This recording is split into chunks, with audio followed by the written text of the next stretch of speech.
Welcome everyone. Welcome. Join us, come and join us. So today we are going to be reading part 3 of Pride and Prejudice. This is like ASMR version of a clap.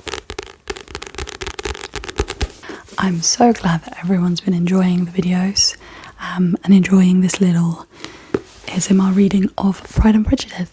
I just wanted to start something that would bring like a sense of peace and calm to your day, whilst also educating you a little bit with literature and maybe something that you've heard of but haven't actually like read or ventured into.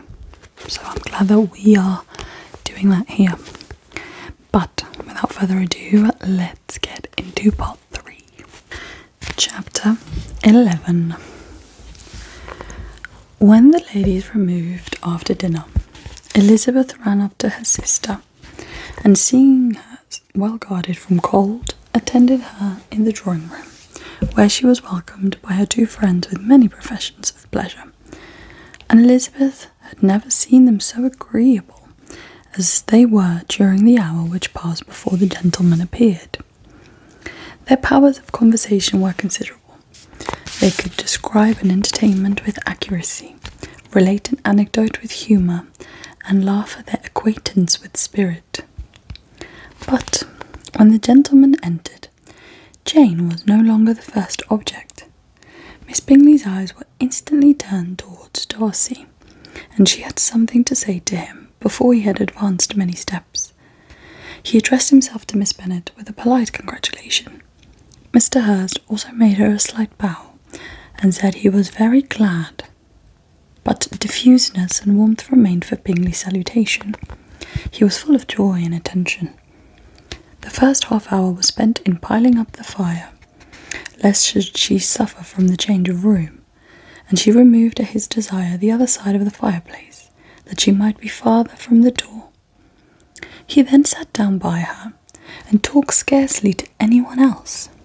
Elizabeth, at work in the opposite corner, saw it all with great delight. When the tea was over, Mr. Hurst reminded his sister-in-law of the card table, but in vain. She had obtained private intelligence that Mr. Darcy did not wish for cards, and Mr. Hurst soon found even his open petition rejected. She assured him that no one intended to play, and the silence of the whole party on the subject seemed to justify her. Mr. Hurst had therefore nothing to do but to stretch himself on one of the sofas and go to sleep. Darcy took up a book. Miss Bingley did the same, and Mrs. Hurst, principally occupied in playing with her bracelets and rings, joined now and then in her brother's conversation with Miss Bennet. Miss Bingley's attention was quite as much engaged in watching Mr. Darcy's progress through his book as in reading her own, and she was perpetually either making some inquiry or looking at his page. She could not win him, however, to any conversation. He merely answered her question and read on. At length, quite exhausted by the attempt to be amused with her own book, which she had only chosen because it was the 2nd volume of his, she gave a great yawn and said, "Oh, how pleasant it is to spend an evening in this day. I declare, after all, there is no enjoyment like reading. How much sooner one tires of anything than a book. When I have a house of my own, I shall be miserable if I have not an excellent library." No one made any reply.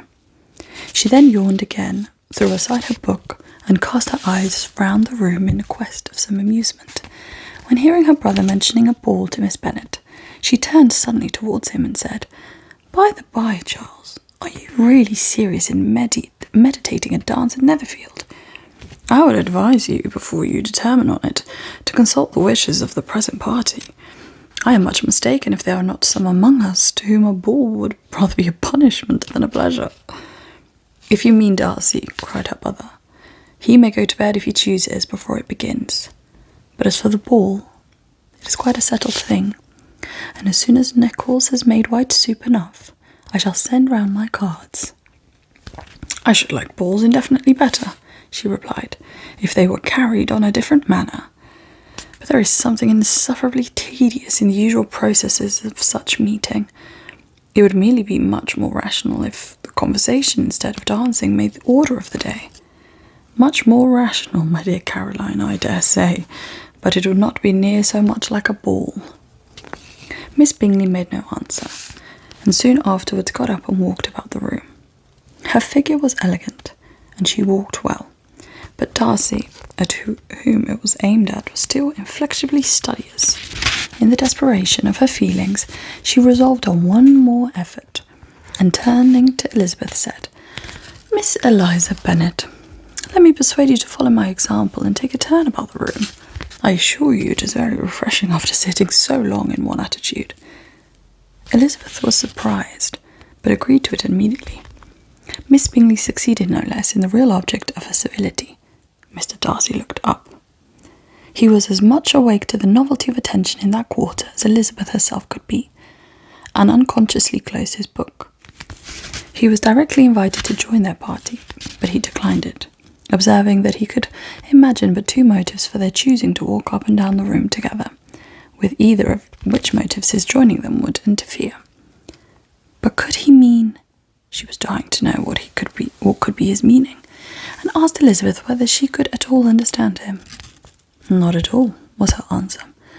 "But depend upon it, he means to be severe on us, and our surest way of disappointing him will be to ask nothing about it." Miss Bingley, however, was incapable of disappointing Mr. Darcy in anything, and persevered therefore in requiring an explanation of his two motives. "I have not the smallest objection to explaining them," said he, as soon as she allowed him to speak. "You either choose this method of passing the evening because you are in each other's confidence and have secret affairs to discuss, or because you are conscious that your figures appear to be the greatest advantage in walking. If the first, I should be completely in your way, and if the second, I can admire you much better as I sit by the fire." "Oh, shocking!" cried Miss Bingley. "I have never heard anything so abominable. How shall we punish him for such a speech?" "Nothing so easy, if we have but the inclination," said Elizabeth. "We can all plague and punish one another. Tease him, laugh at him. Intimate as you are, you must know how it is to be done." "But upon my honour, I do not. I do assure you that my intimacy has not yet taught me that. Tease calmness of temper and presence of mind. No. I feel he may defy us there. And as to laughter, we will not expose ourselves, if you please, by attempting to laugh without a subject. Mr. Darcy may hug himself." "Mr. Darcy is not to be laughed at," cried Elizabeth. "That is an uncommon advantage, and uncommon I hope it will continue, for it would be a great loss to me to have had any such acquaintance. I dearly love a laugh. Miss Bingley," said he, "has given me credit for more than can be. The wisest and the best men, nay, the wisest and the best of their actions, may be rendered ridiculous by a person whose first object in life is a joke." "Certainly," replied Elizabeth. "There are such people, but I hope I am not one of them. I hope I never ridicule what is wise or good. Follies and nonsense, whims and inconsistencies do divert me, I own, and I laugh at them whenever I can. But these, I suppose, are precisely what you are without. Perhaps that is not possible for anyone, but it has been the study of my life to avoid those weaknesses which often expose a strong understanding to ridicule, such as vanity and pride. Yes, vanity is a weakness indeed, but pride, where there is a real superiority of mind, pride will always be good under good regulation." Elizabeth turned away to hide a smile. "Your examination of Mr. Darcy is over, I presume," said Miss Bingley. "And pray, what is the result?" "I am perfectly convinced by it that Mr. Darcy has no defect. He owns it himself without disguise." "No," said Darcy, "I have made no such pretension. I have faults enough, but they are not, I hope, of understanding. My temper I dare not vouch for. It is, I believe, too little yielding, certainly too little for the convenience of the world. I cannot forget the follies and vices of others as soon as I ought, nor their offences against myself. My feelings are not puffed about with every attempt to move them. My temper would perhaps be called resentful. My good opinion once lost is lost forever." "That is a failing indeed," cried Elizabeth. Implacable resentment is a shade in a character, but you have chosen your fault well. I really cannot laugh at it. You are safe from me. There is, I believe, in every disposition a tendency to some particular evil, a natural defect, which not even the best education can overcome. And your defect is a propensity to hate everybody. And yours, replied he with a smile, is willingly to misunderstand them. Do let us have a little music, cried Miss Bingley, tired of a conversation which she had no share. Louisa, you will not mind my waking Mr. Hurst? Her sister made not the smallest objection, and the pianoforte was opened, and Darcy, after a few moments' recollection, was not sorry for it. He began to feel the danger of paying Elizabeth too much attention. Chapter 12. In consequence of an agreement between the sisters, Elizabeth wrote the next morning to her mother to beg that the carriage might be sent for them in the course of the day. But Mrs. Bennet, who had calculated on her daughter's remaining at Netherfield till the following Tuesday, which would exactly finish Jane's week, could not bring herself to receive them with pleasure before. Her answer, therefore, was not to proprietors, at least not to Elizabeth's wishes, for she was impatient to get home. Mrs. Bennet sent them word that they could not possibly have the carriage before Tuesday, and in her postscript it was added that if Mr. Bingley and his sisters pressed them to stay longer, she could spare them very well.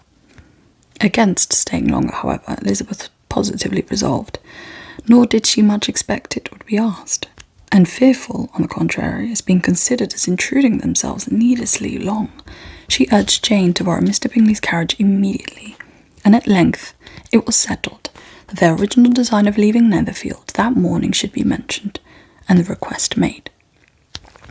The communication excited many professions of concern, and enough was said of wishing them to stay at least till the following day to work on Jane, until the morrow their going was deferred. Miss Bingley was then sorry that she had proposed the delay, for her jealousy and dislike of one sister must exceed her affection for the other. The master of the house heard with real sorrow that they were to go so soon, and repeatedly tried to persuade Miss Bennet that it would not be safe for her, that she was not enough recovered, but Jane was firm where she felt herself to be right. To Mr. Darcy it was welcome intelligence. Elizabeth had been at Netherfield long enough. She attracted him more than he liked, and Miss Bingley was uncivil to her, and more teasing than usual to himself. He wisely resolved to be particularly careful that no sign of admiration should now escape him, nothing that could elevate her with a hope of influencing his felicity, sensible that if such an idea had been suggested, his behaviour during the last day must have material weight in confirming or crushing it. Steady to his purpose, he scarcely spoke 10 words to her through the whole of Saturday, and though they were at one time left by themselves for half an hour, he adhered most consciously to his book. He would not even look at her. On Sunday, after morning service, the separation, so agreeable to almost all, took place. Miss Bingley's civility to Elizabeth increased at last very rapidly, as well as her affection for Jane, and when they parted, after assuring the latter of the pleasure they would always give her to see her either at Longbourn or Netherfield, and embracing her most tenderly, she even shook hands with the former. Elizabeth took leave of the whole party in the liveliest spirits. They were not welcomed home very cordially by their mother. Mrs. Bennet wondered at their coming, and thought them very wrong to give so much trouble, and was sure Jane would have caught cold again. But their father, though very laconic in his expressions of pleasure, was really glad to see them. He had felt their importance in the family circle.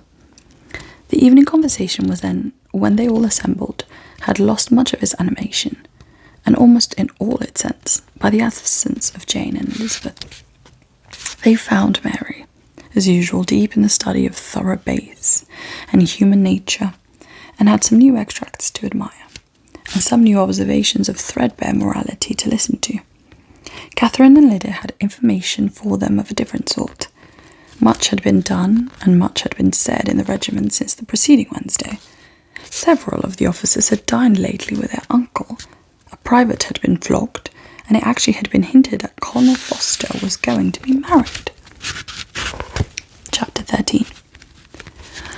"I hope, my dear," said Mr. Bennet to his wife as they were at breakfast the next morning, "that you have ordered a good dinner today, because I have no reason to expect an addition to our family party." "Who do you mean, my dear?"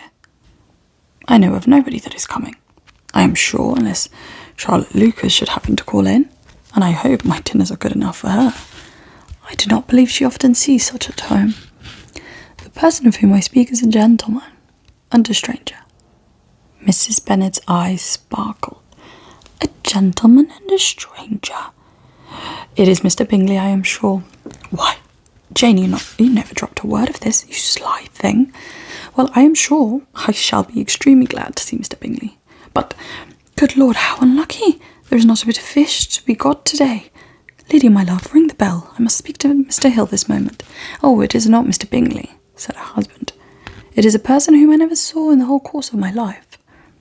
This roused a general astonishment, as he had the pleasure of being eagerly questioned by his wife and 5 daughters at once.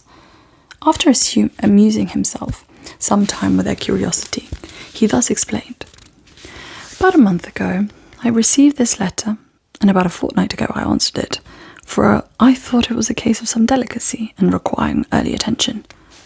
It is from my cousin, Mr. Collins, who, when I am dead, may turn you all out of this house as soon as he pleases." "Oh, my dear," cried his wife, "I cannot bear to hear that mentioned. Pray do not talk of that odious man.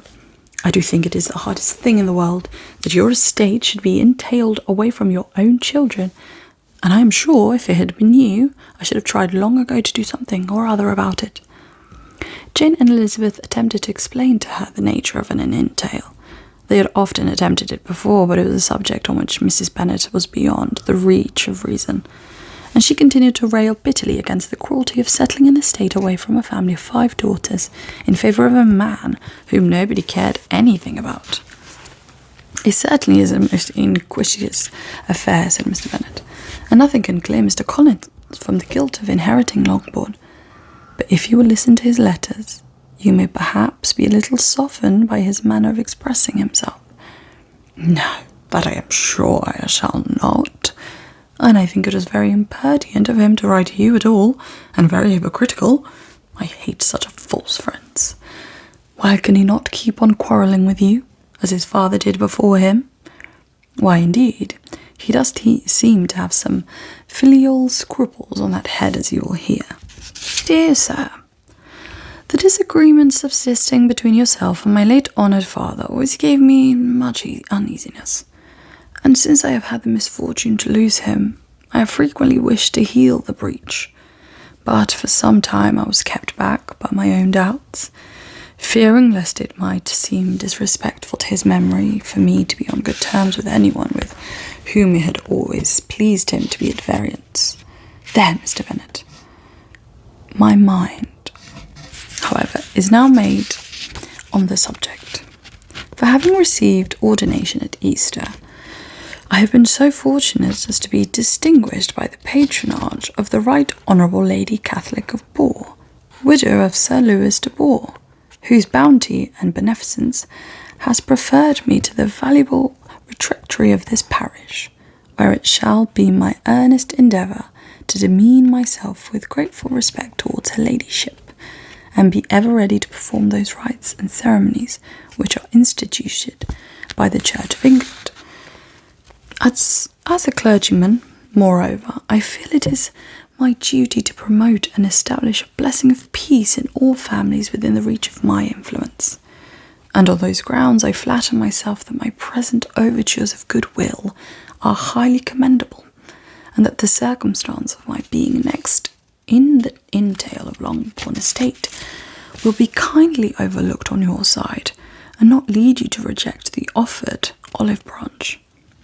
I cannot be otherwise than concerned at being but the means of injuring your amiable daughters, and beg leave to apologise for it, as well as to assure you of my readiness to make them every possible amends. But of this hereafter.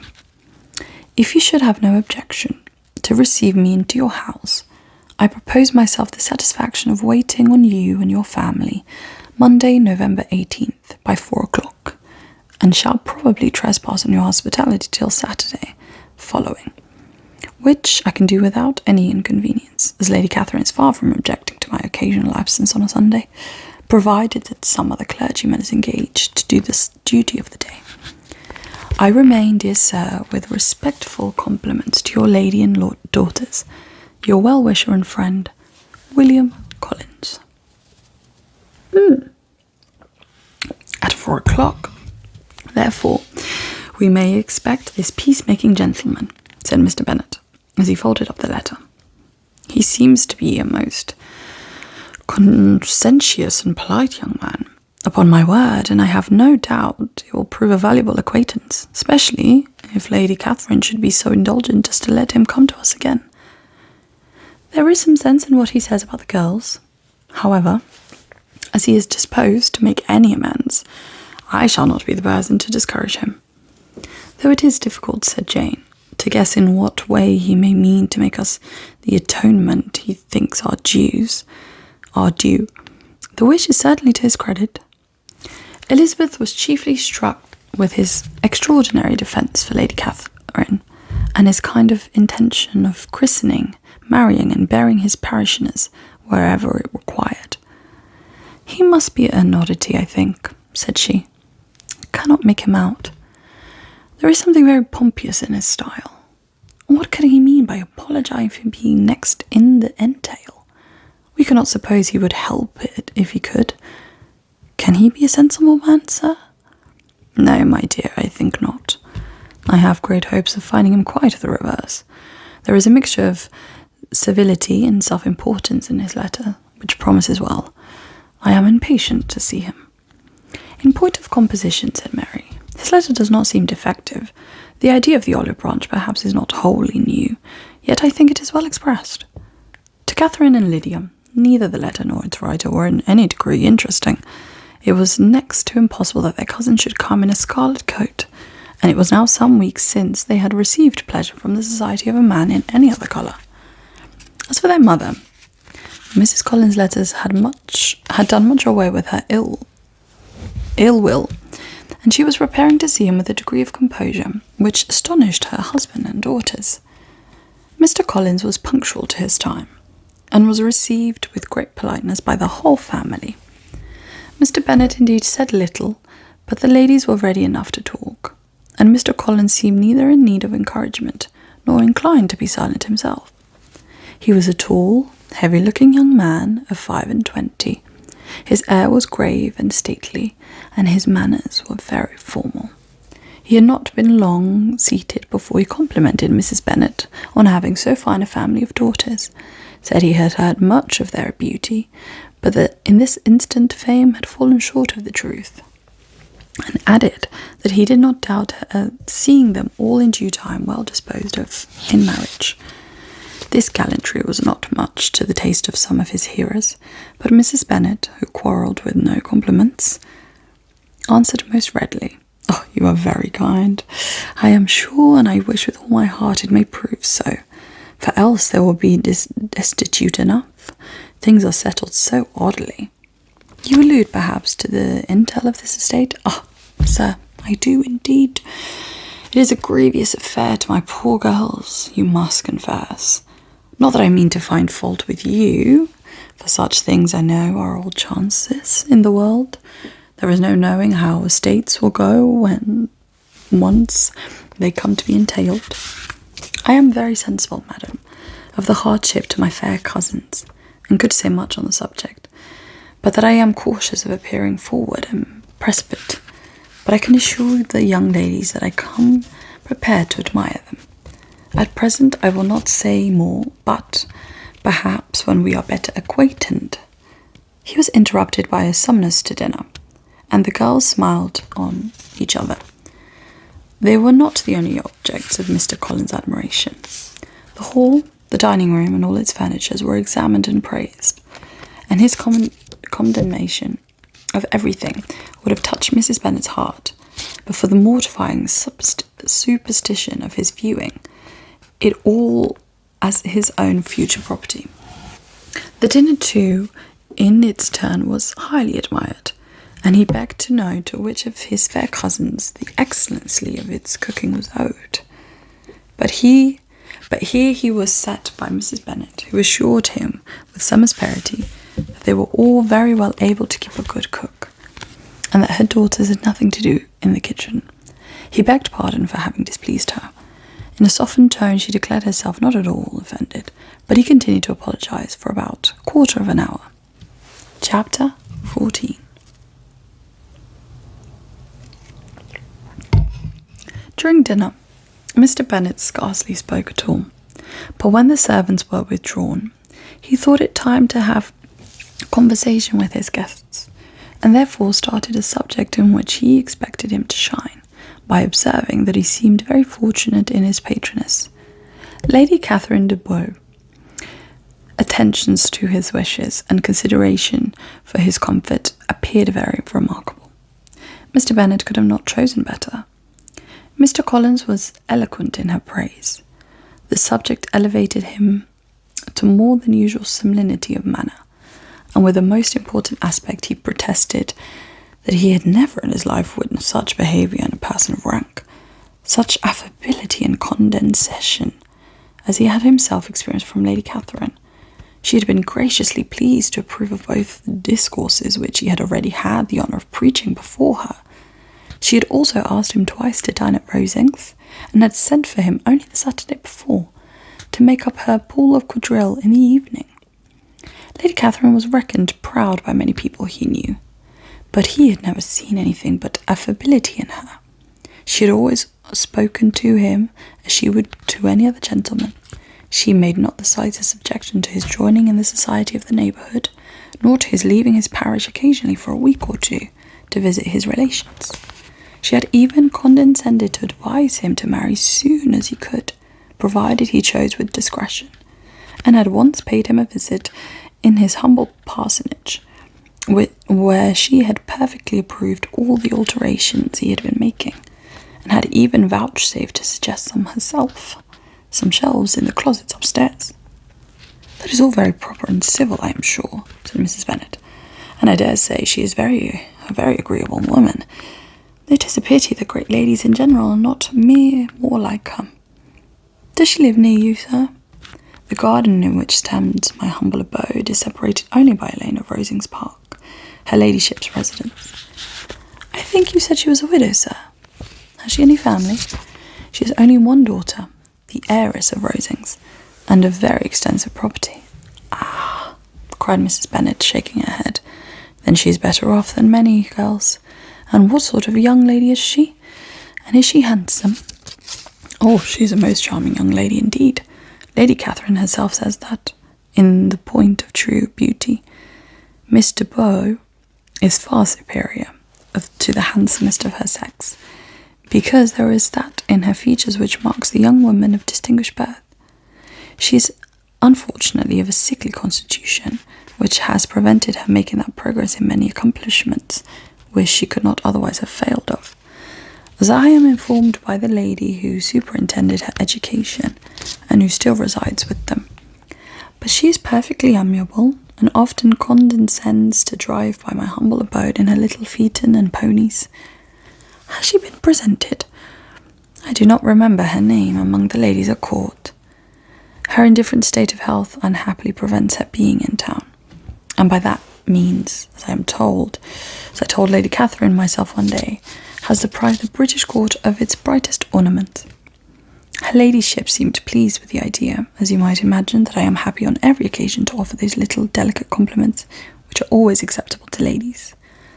I have more than once observed to Lady Catherine that her charming daughter seemed born to be a duchess, and that the most elevated rank, instead of giving her consequence, would be adorned by her.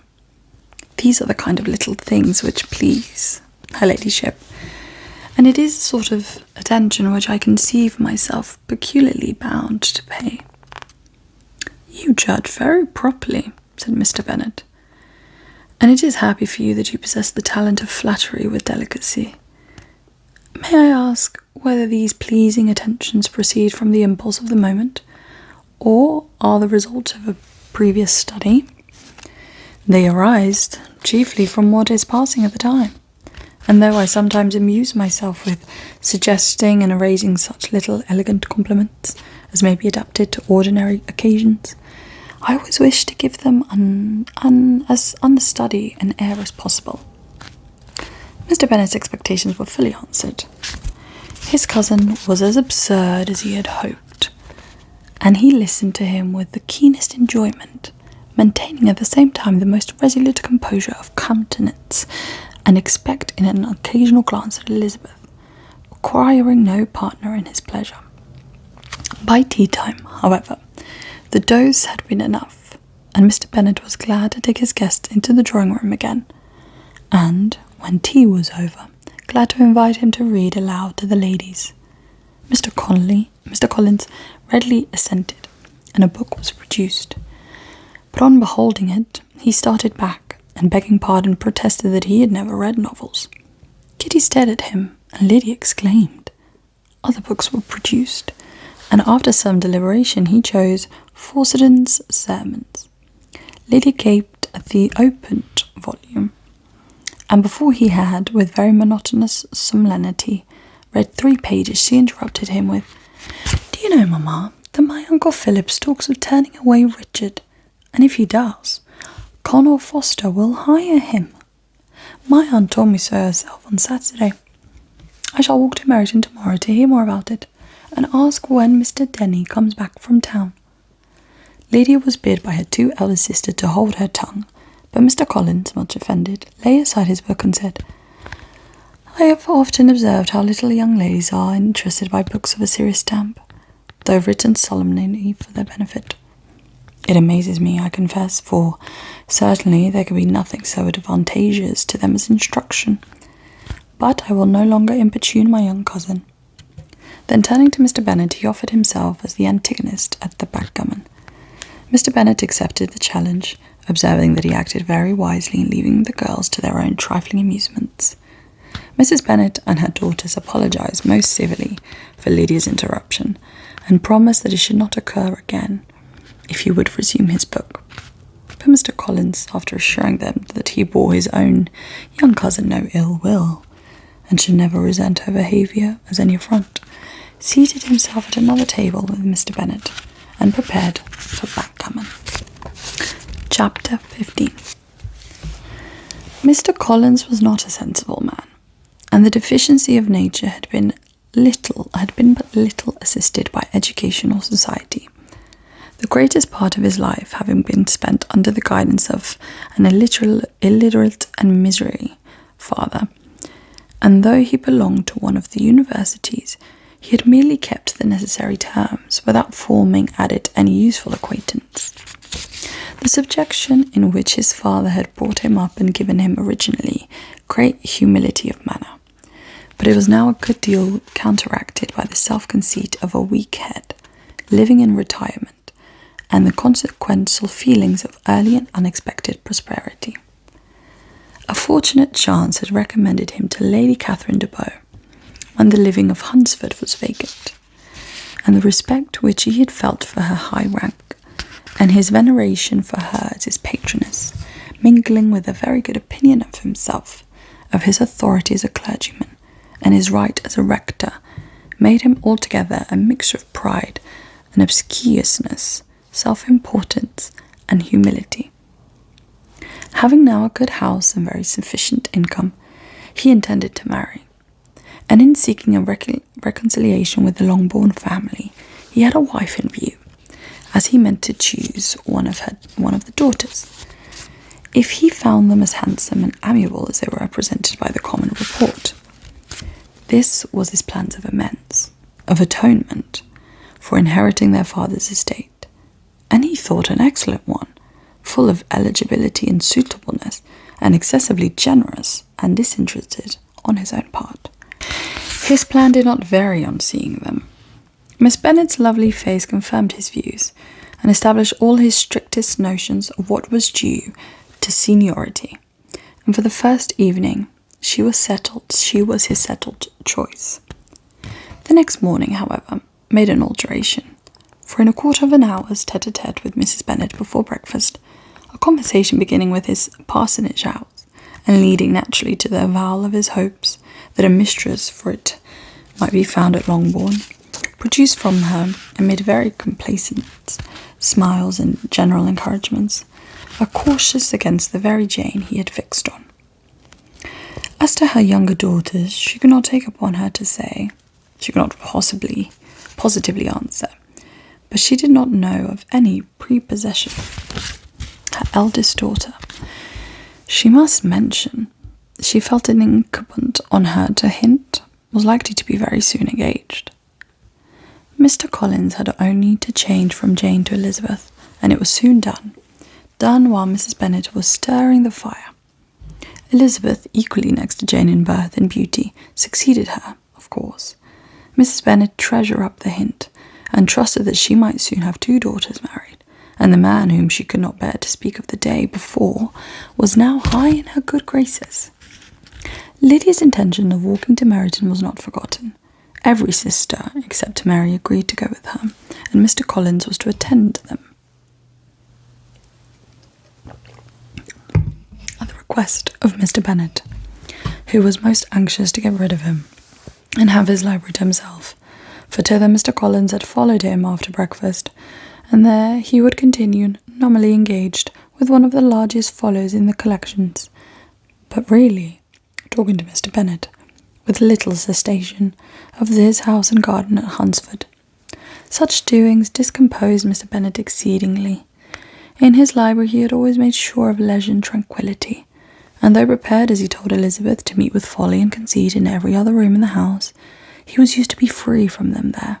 His civility, therefore, was most prompt in inviting Mr. Collins to join his daughters in their walk, and Mr. Collins being in fact much better fitted for a walker than a reader, to close his large book and go. In pompous nothings on his side, and civil assents on that of his cousin, their time passed till they entered Meryton. The attention of the younger ones was then no longer to be gained by him. Their eyes were immediately wandering up the street in quest of the officers, and nothing less than a very smart bonnet indeed, or a really new muslin in a shop window, could recall them. But the affection of every lady was soon caught by a young man whom they had never seen before, of a most gentlemanlike appearance, walking with an officer on the other side of the way. The officer was the very Mr. Denny concerning whose return from London Lydia came to inquire, and he bowed as they passed. All were struck with this stranger's air, all wondered who he could be, and Kitty and Lydia, determined if possible to find out, led the way across the street, under the pretence of wanting something in an opposite shop, and fortunately had just gained the pavement when the 2 gentlemen, turning back, had reached the same spot. Mr. Denny addressed them directly, and entreated permission to introduce his friend, Mr. Wickham, who he had returned with him the day before from town, and he was very happy to say had accepted a commission on their corps. This was exactly as it should be, for the young man wanted only regimentals to make him completely charming. His appearance was greatly in his favour. He had all the best part of the beauty, a fine countenance, a good figure, and a pleasing address.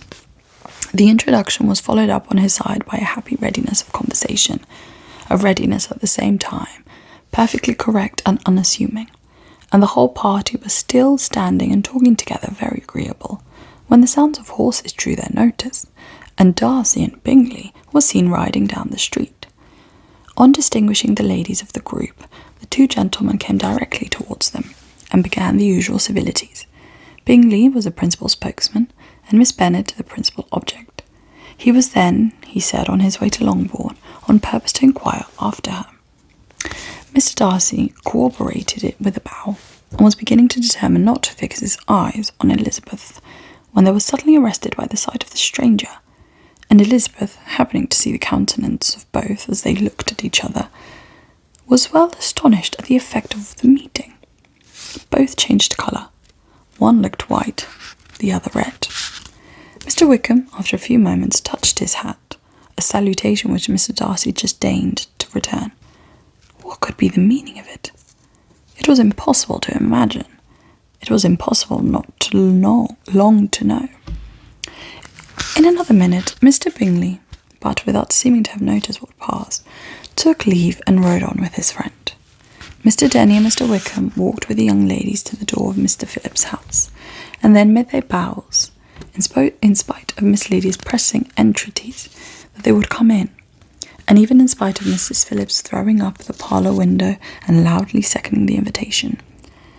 Mrs. Phillips was always glad to see her nieces, and the two elders, from their recent absence, were particularly welcome, and she was eagerly expressing her surprise at their sudden return home, which, as their own carriage had not fetched them, she should have known nothing about it, if she had not happened to see Mr. Jones' shop boy in the street, who had told her that they were not to send any more drafts to Netherfield, because the Miss Bennets were come away.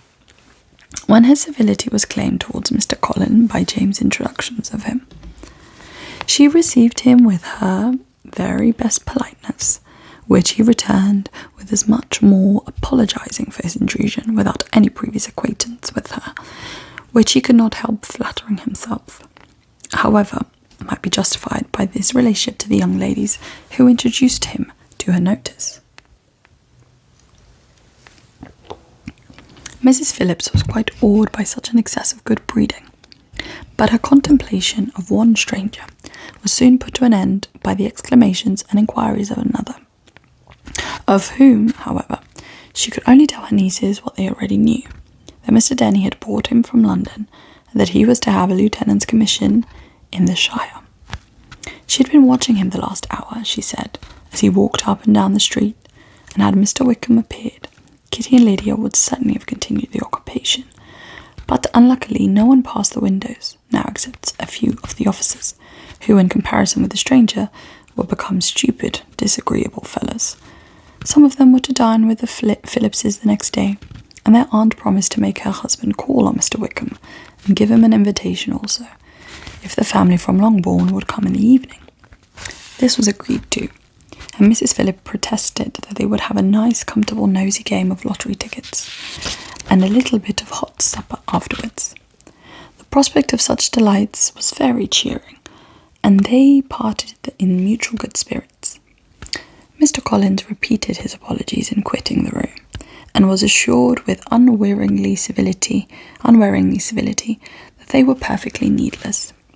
As they walked home, Elizabeth related to Jane what she had seen pass between the two gentlemen, but though Jane would have defended either or both, had they appeared to be wrong, she could no more explain such behaviour than her sister. Mr. Collins, on his return, highly gratified Mrs. Bennet by admiring Mrs. Phillips's manner and politeness. He protested that, except Lady Catherine and her daughter, he had never seen such a more elegant woman, for she had not only received him with the utmost civility, but had even pointedly included him in her invitation for the next evening, although utterly unknown to her before. Something, he supposed, might be attributed to his connections with them, but yet he had never met with such more attention in the whole course of his life. That concludes our part 3. We have left it off at chapter 16. Things are starting to get juicy, more characters are starting to get introduced, and it's all kind of becoming a little bit confusing now. But I'm hoping by the next part, so part 4, things will become more clear. And let's see who's going to win people's hearts, or who's going to win Elizabeth's heart, or Jane's heart, or even Lydia. See how this story unfolds. Thank you so much for watching, and I shall see you next time.